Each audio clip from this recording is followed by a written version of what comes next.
guys, I am so excited today because I finally ordered my new MacBook Pro 14-inch, the 2021 model.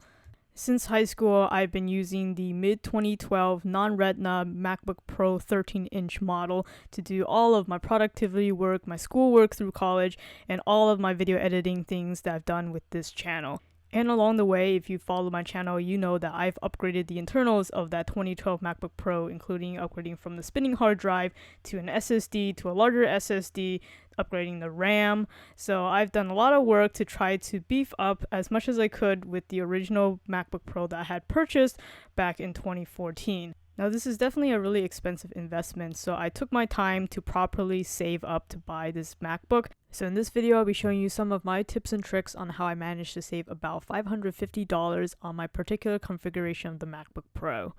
So the reason why I'm buying it today is because of Apple's annual back to school deal.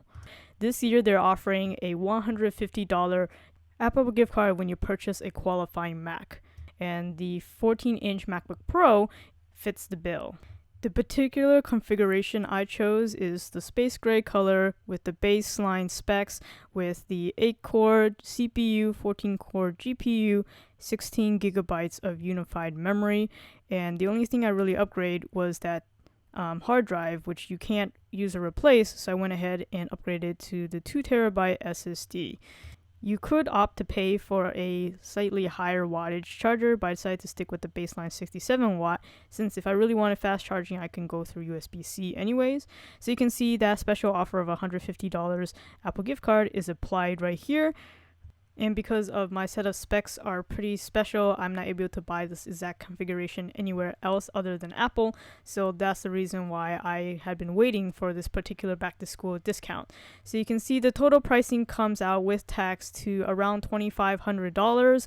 And in addition to the $150 Apple gift card, there is the student discount already applied.